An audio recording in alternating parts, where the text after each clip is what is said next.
mamasyal dito sa bayan ng Batan, Aklan at kung taga Batan ka at nasa malayong lugar ka na ngayon ay panoorin mo tong video na to dahil ipapakita ko sa inyo kung gaano nakaganda itong bayan ng Batan, Aklan at kung anong meron dito ngayon. Hi! Welcome to my vlog. Bago ko pala ipakita sa inyo ang bayan ng Batan, Aklan ay naligo muna ako. Pagkatapos ko ngang naligo ay nagbihis na rin at nagayos na rin ako ng sarili ko. Medyo mainit nga pala yung panahon ngayon kaya nag-apply na rin ako nitong sunscreen. Alam nyo ba na ang sunscreen na ginagamit ko na to ay sobrang ganda. Hindi ito siya promotion pero gusto ko lang sabihin na maganda talaga siya. As in, promise. Natapos na nga ako mag-ayos ng sarili ko. O siya, tara na dahil igagala ko na kayo sa bayan ng Batan, Aklan. Dito nga pala tayo magsisimula sa Barangay Man of Batan dahil dito ako nakatira. Nasabi ko nga sa unang vlog ko na itong bayan ng Batan ay medyo may kalayuan dito sa bahay namin. Nasabi ko rin sa unang vlog ko na hindi kami namamalengke sa bayan ng Batan, Aklan, kundi sa Altabas, Aklan. Sige, sa part ng videong ito ay explain ko sa inyo kung bakit. Ang bayan kasi ng Batan ay medyo may kalayuan simula dito sa bahay namin. Mga 15 to 20 minutes pa yung biyahe. Tatlo pa kasing barangay ang madadaanan mo bago ka makarating ng bayan ng Batan. Ang unang barangay palang madadaanan namin ay itong barangay namin, ang Barangay Man of Batan. Medyo hindi naman ito kalayuan sa susunod na barangay. At ang susunod namang barangay nito ay Barangay Lupit. Itong Barangay Lupit Batan naman ay medyo may kalayuan bago ka makarating sa susunod na namang barangay. Mga 2 or 3 minutes bago ka makarating. Ang sunod namang barangay na madadaanan namin dito ay yung Ambulong. Ito na yung last na barangay na madaanan namin bago kami makarating sa bayan ng Batan, Aklan. O, nag-gets nyo ba yung explanation ko kung bakit hindi kami namamalengke dito sa bayan ng Batan? Pero kung hindi nyo naman na-gets, hayaan nyo na lang dahil ang purpose ko naman talaga dito ay ipakita sa inyo ang bayan ng Batan, Aklan kung gaano kaganda. At sa part ng videong ito ay nakarating na nga ako dito sa bayan ng Batan at bago ka makarating ng palengke ay madadaanan mo muna itong tulay. Itong tulay pala ay hindi naman ganun kahabaan. Pasensya na rin kayo dahil itong video na to ay hindi ko maipapakita ang loob ng palengke. Pero kung gusto nyo talagang i-vlog ko ang loob ng palengke ay mag-comment lang kayo dyan. Isa rin kasi sa reason kung bakit hindi ako pumasok ng palengke dahil sa wala naman akong bibilhin.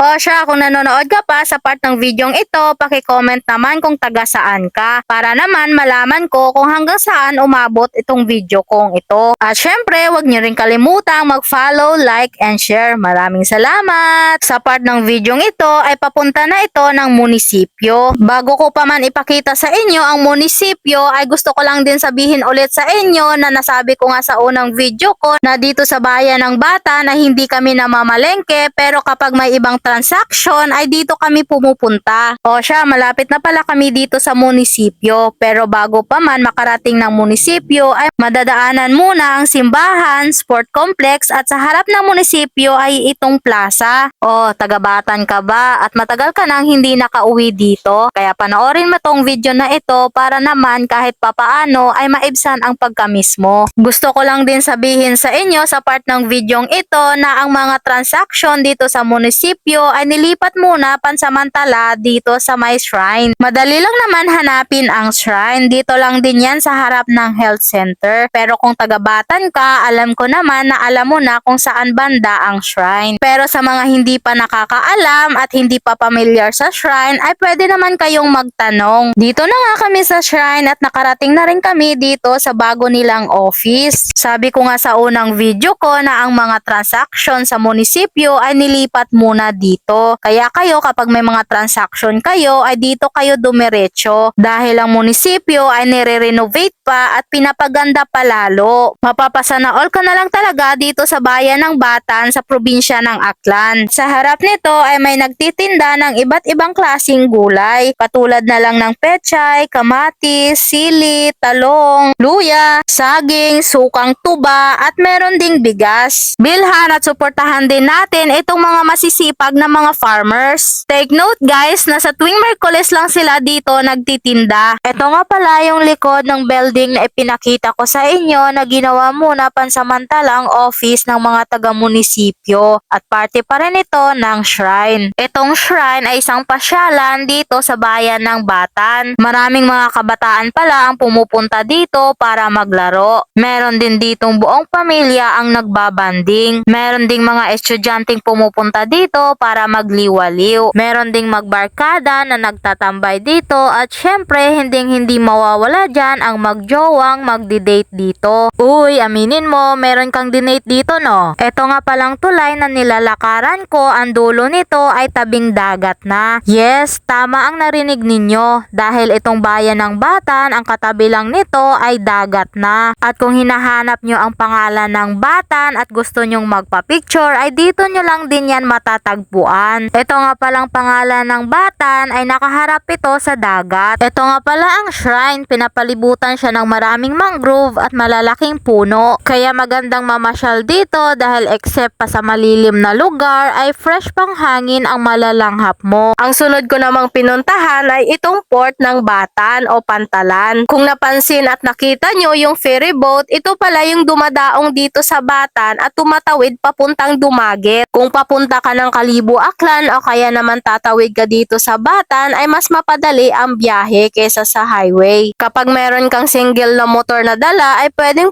mo maitawid. Pero karamihan ang mga taga-Batan lang din ang sumasakay dito dahil sa karatig na bayan ay meron ding terminal papuntang Kalibo Aklan. Dito sa port ng Batan ay may dumadaong ding mga malalaking bangka at ang laman ng malalaking bangka ay mga maraming mga isda. Dito sa port ng Batan ay magandang tumambay at manood ng sunrise sa tuwing umaga at manood ng sunset tuwing hapon. Pwede ka rin palang mamingwit dito. Kaya kung gusto mong mamasyal, mag-food trip o kaya naman magliwaliw ay pumunta ka na dito sa bayan ng Batan. Ito na yung dulo ng port at ipapakita ko sa inyo sa pagbalik namin ang harap ng shrine. Ito na nga ang harap ng shrine. O diba ang ganda, nakaka-relax kapag nandito ka. Pauwi na nga pala kami nito pero bago pa man kami uuwi ay ipakita ko muna sa inyo ang harap ng bayan ng Batan Aklan. Dahil sa unang video ko, hindi ko na ipakita sa inyo. Ito na yung harap ng bayan ng Batan Aklan. Marami pa palang mapasyalan dito sa mga karatig na barangay. Pero sa ngayon, ito munang bayan ng Batan ang i-vlog ko. Oh, paano ba yan? Tatapusin ko na yung video ko dito. Sana nag-enjoy kayo sa panonood. Kung nagustuhan mo ang vlog kong ito, paki-follow, like, and share na rin. Maraming salamat. O siya, see you on my next vlog. Bye!